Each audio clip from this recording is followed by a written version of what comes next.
India के former prime minister PV Narasimha Rao के cabinet में फाइनेंस मिनिस्टर रह चुके मनमोहन सिंह आगे चल के देश के प्रधानमंत्री बने और ये इंडिया के उन चुनिंदा पॉलिटिशियन में से थे जिन्होंने अपनी साफ छवि की वजह से विद्रोहियों के बीच भी काफी रिस्पेक्ट कमाई थी। लेकिन ऐसा क्यों, जानेंगे विस्तार से और जानेंगे मनमोहन सिंह जी की डिटेल बायोग्राफी कि कैसे वो एक आम परिवार से निकलकर देश के प्रधानमंत्री बने। तो इंडिया के 13वें प्राइम मिनिस्टर मनमोहन सिंह जी का जन्म 26 सितंबर 1932 को पंजाब के चकवाल डिस्ट्रिक्ट में हुआ था, जो फिलहाल पाकिस्तान के हिस्से में आता है। इनके पिता का नाम गुरमुख सिंह और मां का नाम अमृत कौर था, जिन्हें मनमोहन सिंह जी ने अपने टीनेज में ही खो दिया था, जिसकी वजह से इनका पालन पोषण इनकी दादी के संरक्षण में हुआ था। बचपन से ही मनमोहन सिंह तेज दिमाग के थे और उनका पढ़ने में बहुत मन लगता था, इसीलिए वो अपनी क्लासेस में टॉपर बनके भी आगे आए। आजादी के समय ही पार्टीशन की वजह से उनकी फैमिली अमृतसर आके शिफ्ट हो गई थी, जहां उन्होंने अमृतसर के हिंदू कॉलेज में एडमिशन ले लिया। फिर उन्होंने होशियारपुर में मौजूद पंजाब यूनिवर्सिटी को अटेंड किया,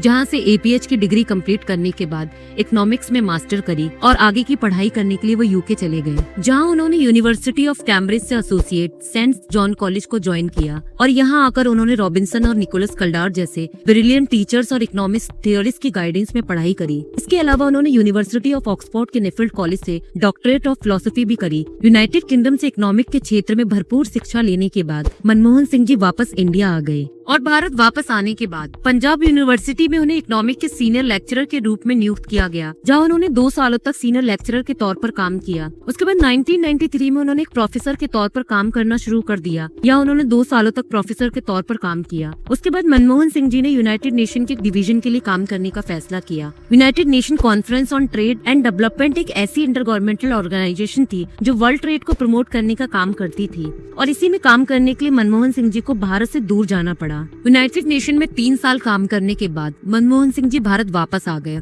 और भारत वापस आने के बाद उन्हें मिनिस्ट्री ऑफ फॉरेन ट्रेड के रूप में अपॉइंट किया गया। इसके बाद साल 1972 में इन्हें मिनिस्ट्री ऑफ फाइनेंस के चीफ एग्जीक्यूटिव एडवाइजर के रूप में नियुक्ति मिली और कुछ ही समय में उन्हें उनके टैलेंट और प्रदर्शन के दम पर फाइनेंस मिनिस्ट्री का सेक्रेटरी बना दिया गया। उसके कुछ ही सालों बाद साल 1982 में इन्हें रिजर्व बैंक ऑफ इंडिया का गवर्नर तक बनाया गया, और ये वाकई में बहुत बड़ी रिस्पॉन्सिबिलिटी थी, क्योंकि RBI के गवर्नर ही रिस्पॉन्सिबल होते हैं इकोनॉमिक की सुटेबल मॉनिटरी के लिए। करीब 2.5 सालों तक RBI के गवर्नर के रूप में काम करने के बाद उन्हें प्लानिंग कमीशन का डिप्टी चेयरमैन बनाया गया, जहां उन्होंने 1987 तक अपनी सर्विसेज दी। फिर जब विश्वनाथ प्रताप सिंह इंडिया के प्राइम मिनिस्टर बने, अब उन्हीं के शासन काल में मनमोहन सिंह जी को इकोनॉमिक अफेयर के क्षेत्र में प्राइम मिनिस्टर का एडवाइजर बनाया गया, और इस तरीके से मनमोहन सिंह जी पॉलिटिक्स में एंटर कर चुके थे। उसके बाद जून 1991 में भारत के तत्कालीन प्रधानमंत्री पीवी नरसिम्हा राव ने मनमोहन सिंह जी को अपनी टीम का मेंबर बनाया और फाइनेंस मिनिस्ट्री की जिम्मेदारी दी, और इस तरीके से मनमोहन सिंह जी को सरकार की कैबिनेट में जगह मिली। राजनीति में अपने शुरुआती अनुभव का जिक्र करते हुए मनमोहन सिंह जी ने एक ब्रिटिश जर्नलिस्ट मार्क टेली को कहा,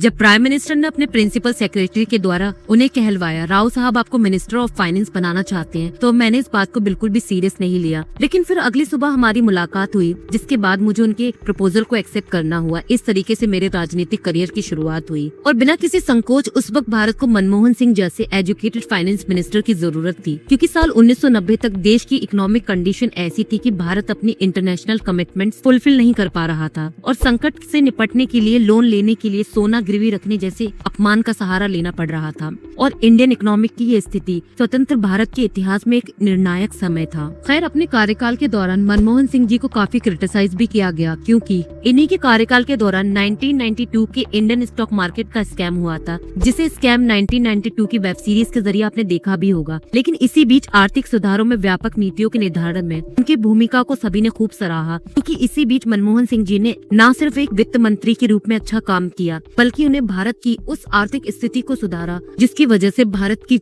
अर्थव्यवस्था चरमरा भी सकती थी। और इनके कंट्रीब्यूशन का जिक्र करते हुए इंडियन पॉलिटिशियन पी चिदम्बरम ने उनकी तुलना चाइनीज पॉलिटिशियन डेंग ज़ियाओपिंग से की थी। दोस्तों, डेंग ज़ियाओपिंग चाइना के वो रेवोल्यूशनरी लीडर थे जिन्हें चाइनीज इकोनॉमिक रिफॉर्म करने के लिए भी रिस्पॉन्सिबल माना जाता है। वैसे तो मनमोहन सिंह जी ज्यादातर समय के लिए राज्यसभा मेंबर के तौर पर पार्लियामेंट के सदस्य रहे थे, लेकिन 1999 में उन्होंने साउथ दिल्ली का लोकसभा कॉन्स्टिट्यूंसी इलेक्शन भी लड़ा था, लेकिन अफसोस वो अपनी सीट नहीं बचा सके। खैर, इसी बीच भारत राजनीतिक व्यवस्था में काफी उथल पुथल हुई और साल 2004 में लोकसभा इलेक्शन के लिए मनमोहन सिंह जी को कांग्रेस के PM उम्मीदवार के लिए नियुक्त किया गया। भले ही आज तक मनमोहन सिंह जी कोई लोकसभा सीट नहीं जीत पाए हों, लेकिन फिर भी जनता का अच्छा खासा समर्थन रहा था मनमोहन सिंह जी के लिए, क्योंकि उन्हें भ्रष्टाचार के ढंग से एक स्वच्छ नेता माना माना जाता था और शायद इसी वजह से 2004 के लोकसभा इलेक्शन में कांग्रेस को जनता का भरपूर समर्थन मिला और 22 मई 2004 में मनमोहन सिंह जी ने भारत की प्रधानमंत्री के रूप में शपथ ली और कार्यभार संभालते मनमोहन सिंह की सरकार ने सबसे पहले हेल्थ केयर पर काम किया और हेल्थ केयर पर काम करते हुए हेल्थ मिनिस्ट्री ने अप्रैल 2005 में नेशनल हेल्थ कमीशन को लॉन्च किया, जिसका पर्पस रूरल एरियाज की हेल्थ नीड को फुलफिल करना था।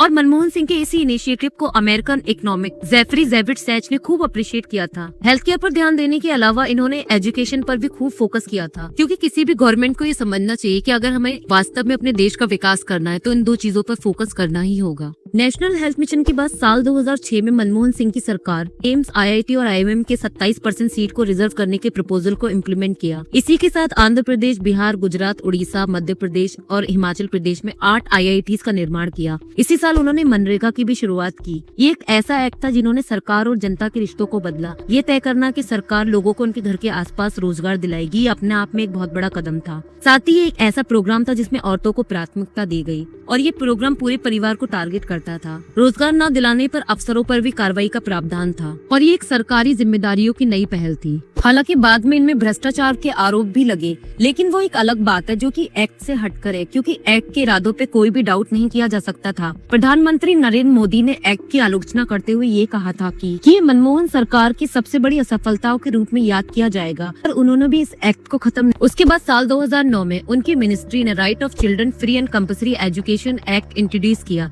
जिसके अंतर्गत free and compulsory education for children between the age of 6 to 14 year के तौर तरीके को डिस्क्राइब किया गया और इसे इम्प्लीमेंट करने के लिए सर्व शिक्षा अभियान को प्रोत्साहित किया गया, जिसकी नींव अटल बिहारी वाजपेयी द्वारा रखी गई थी, जिसमें मिड डे मील को इम्प्रूव करने पर विशेष ध्यान दिया गया। इसके बाद 28 जनवरी 2009 इंडियन सिटीजन के लिए unique identification authority of India यानी कि UIDAI की व्यवस्था भी की गई और ये वही अथॉरिटी है जो आपके 12 डिजिट यूनिक आइडेंटिटी वाले आधार कार्ड को ऑथराइज करती है। उसके बाद 29 अगस्त 2013 इनकी गवर्नमेंट ने right to fair compensation and transparency in land acquisition rehabilitation and act 2013 पारित किया। लेकिन इसके अगले साल होने वाले साल 2014 के लोकसभा इलेक्शन में कांग्रेस पार्टी को हराते हुए बीजेपी और उसकी गठबंधन पार्टी ने जीत दर्ज की। इसकी वजह से मनमोहन सिंह जी को प्राइम मिनिस्टर का पद छोड़ना पड़ा। इसके बाद उन्होंने नए प्रधानमंत्री श्री नरेंद्र मोदी की स्वेरिंग इन सेरेमनी में भी पार्टिसिपेट किया, जिनमें उनके साथ श्रीमती सोनिया गांधी, APJ अब्दुल कलाम, श्रीमती प्रतिभा पाटिल और हामिद अंसारी मौजूद थे और इस तरीके से मनमोहन जी पॉलिटिकली इनएक्टिव हो गए। मनमोहन सिंह जी को कई अवार्ड से भी सम्मानित किया गया, जिसमें सबसे प्रमुख था India second highest civilian award Padma Bhushan, Saudi Arabia के द्वारा दिया गया order of king Abdul Aziz और जापान के द्वारा दिया गया order of the Paulownia award.